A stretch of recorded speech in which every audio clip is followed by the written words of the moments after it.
everyone, this is Gamer Tylia, and I'm sorry about the late update. I forgot. I forgot yesterday. I was so hooked up on a very intense Diablo 3 game, so with a friend of mine we were playing and hunting Legendary and Epic and stuff. Anyway, here is the update on my top 4 for January, and on 4th place we have XCOM, of course, as I said, because it was such a boring game. And when the game is so boring that it makes me want to study instead of playing, then there's seriously something wrong with it.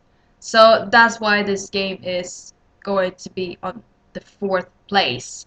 But it was I personally don't feel like it's worth 49 Swedish krona or $5. But the for those who like these kinds of game, it probably is so.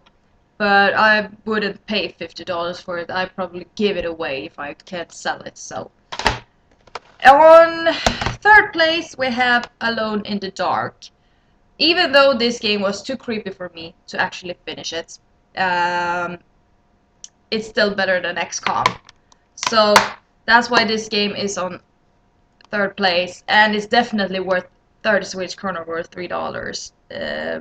It's practically nothing for this game. It's very well done. It is.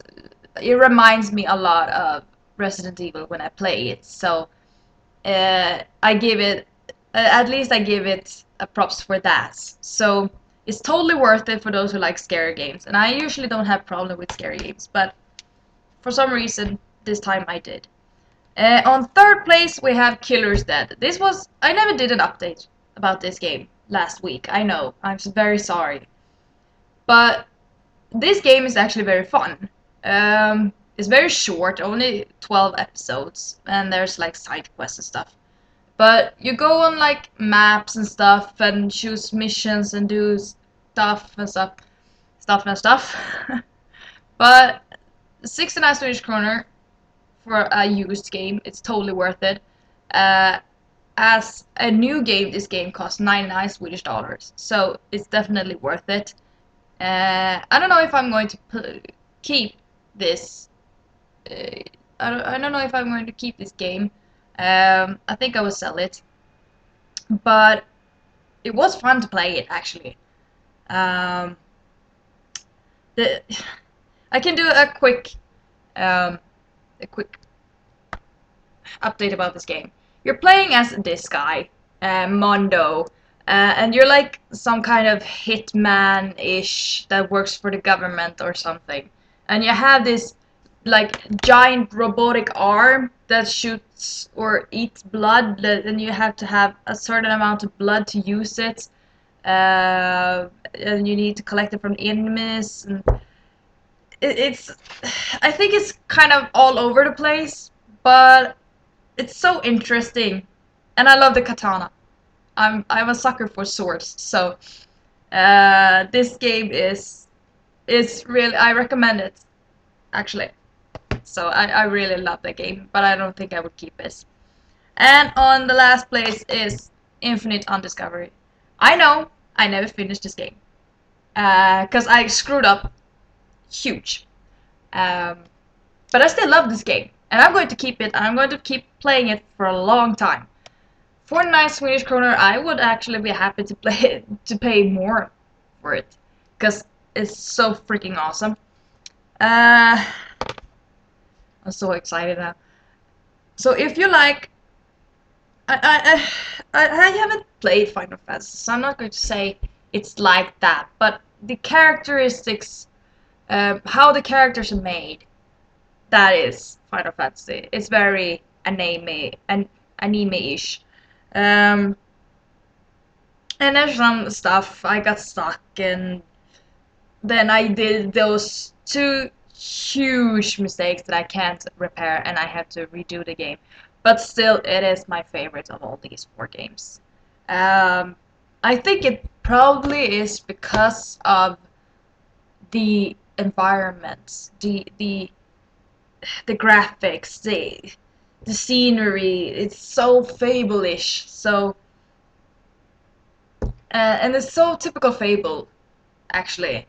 The respawning of mobs and or bots. That when you go in Fable, it's also like that. That when you go from Brightwood to Rookridge, no, anyway, it's been so long since I played that game, so I barely. I know that Bower Lake and Bowerstone is right next to each other, so I'm going to go with those. If you're cleaning up in Bower Lake, and then you go to Bowerstone, and then you go back to Bower Lake, then you have to clean up all over again. And this is like that, but they respawn after a certain amount of time. So it's kind of ish, kind of not. Um, but it's so I'm so happy. I found a new favorite actually. And it's not on the level of Fable and Gears of War, Fallout 3 and all those games, but it's close. It's very close. And I'm always looking for the new favorites. So this one is as close I have as I have gotten of all these games that I've played right now. Um, all 8.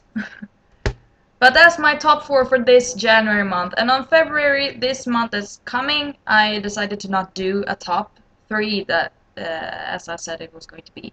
I decided not to. I don't know if I can make a top list because of the little amount of time that I have.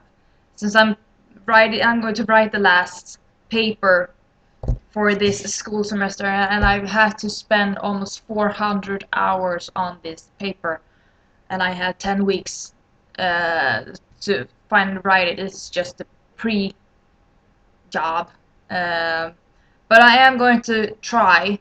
Not, I'm going to try play a lot of games, but I probably cannot make top 4s until summer, and that bothers me so much. I want to do this because this gives me motivation to keep playing games at the pace that I want. Um, anyway, I have another a lot of other games that I have to keep playing. I bought Ryzen as I mentioned in one of my updates, and I'm looking forward to play that, so I'm going to focus on that. I had to finish Mindjack, I had to finish Syndicate, and I'm going to try finish Alone in the Dark, and I'm going to play Infinite on Discovery because I want to finish that game, even though I screwed up, because it's a game that I'm going to keep. And I have other games that I need to finish that I won't have on my list, like Remember Me, Time Shift, Mirror's Edge. There's so many games that I need to finish, but those 3 are kind of famous-ish. Time Shift, I don't know. I never heard of it when I bought it, but suddenly it exploded everywhere. Everyone had heard of it when I got it, so I don't know. Uh, anyway, this is the final conclusion of January top 4. I'm sorry for the delay. I'm doing the best I can. And here's the top 4 for this month. And I hope you enjoyed it. And I hope you will stay to see what kind of games that I will play next time I make an update. So I'll see you then. Bye!